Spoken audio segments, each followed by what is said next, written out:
आप लोग बताओ, बिना पानी के नाव चला सकते हो क्या? है कोई? भगवान तो देखो आपकी नाव को कैसे चला रहा है। पानी भी नहीं बचा जहां आप रह रहे हो। बिना पानी के भी आपकी नाव को दौड़ा रहा है, वो है भगवान। बिना पानी के भी आपकी नाव को चला रहा है, वो है भगवान। इसको कहते भगवान।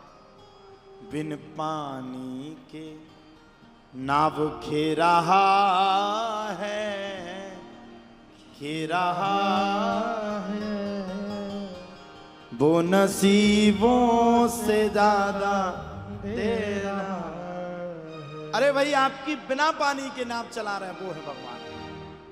अब जब इतने चरित्र हुए तो कल हम लोगों ने कथा को पूर्ण किया था सुखदेव जी के जन्म पर।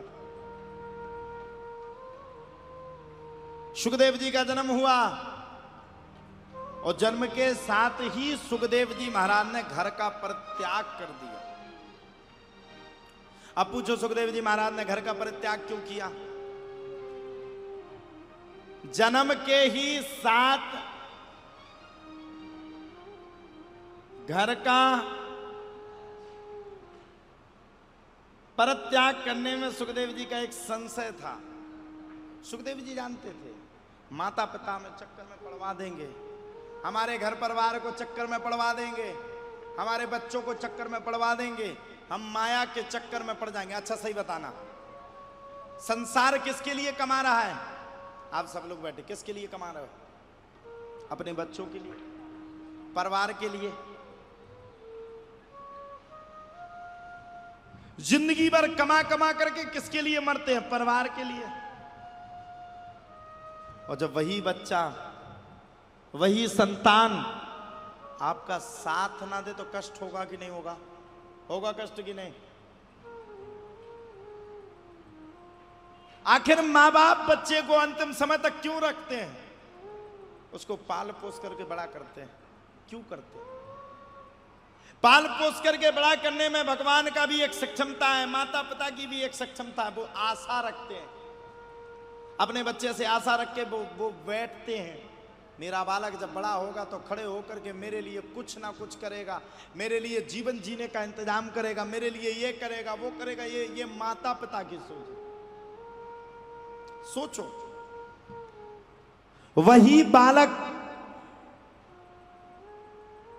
अगर आपके लिए कुछ भी ना करे तो सच्ची बताना आपको कष्ट होगा कि नहीं होगा?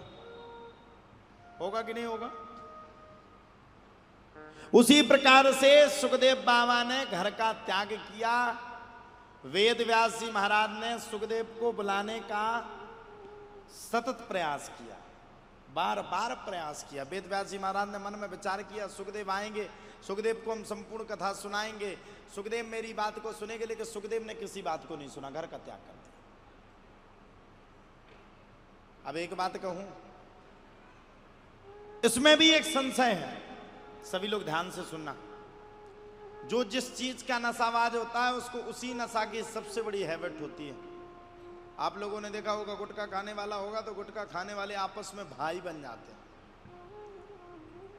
सुखदेव बाबा के लिए राजा परीक्षित भी जानते थे, इस बात को समझते थे। राजा परीक्षित के मन में विचार था, सुखदेव बाबा इस बात को कदापि भली भांति विस्तार पूर्वक बड़े प्रेम के साथ जानते थे कि हमारे जो ये बालक हैं, वेद व्यास जी जानते थे, बालक भगवान की चरित्र को सुनने का बड़ा भारी रस भरा, इसको बड़ा अपने आप में शौक है। ये सुखदेव बाबा जानते थे। सुखदेव जी महाराज ने मन में विचार किया और मन में विचार करके सुखदेव जी बाबा के लिए वेद व्यास ने अपने शिष्यों को 2 श्लोक रटवाए। मैंने पहले कहा ना, ट्रेन में अगर गांजा पीने वाला जा रहा होगा और दूसरा गांजे वाला होगा, भले ही वो एक दूसरे से कभी ना मिले हो, लेकिन 1 मिनट में भाई भाई बन जाएंगे। हाँ, पहचान जाएंगे। क्यों भाई? हाँ चलो लग जाए एक जड़ी बूटी। एक बार ट्रेन में मैं बैठा था, मेरे सामने 2 आदमी थे, एक दूसरे को जानते नहीं थे, वो इतने अच्छे मित्र बन गए, मेरा दिमाग खराब। मैंने कहा मैं तो पंडिताई करता हूं, इतनी अच्छी कथा सुनाता हूं, मेरी जुगाड़ नहीं लगी, मेरा मित्र तो कोई नहीं बना, इसका बन गया। बाद में जब हम वॉशरूम गए तो वॉशरूम के पास बैठ करके भोले बाबा की बूटी को पी रहे थे। बाद में वो कहते महाराज जी अगर तुम्हें भी मित्र बनना है तो एक फुक्कू तुम भी लगा लो। हमने हाथ जोड़ करके काम न करें तो महाराज बिना ही फुक्कू के ठीक है। तो एक दूसरे के मित्र बनने में 1 मिनट लगेगा, आपस में वो परस्पर में वो एक दूसरे के मित्र बन जाते हैं। ये संसार का प्रत्यादि नियम और नियम है, पर नियम ने नियम है, इसको कहते हैं संसार का नियम, इसको कहते हैं संसार का पूर्ण नियम। तो भैया वेद व्यास ने शिष्यों को 2 श्लोक रटवाए, श्लोकों को रट करके शिष्य चल पड़े और जाकर के शिष्यों ने दोनों श्लोकों को पढ़ना शुरू कर दिया। अहो बकीयम स्तन काल कूटम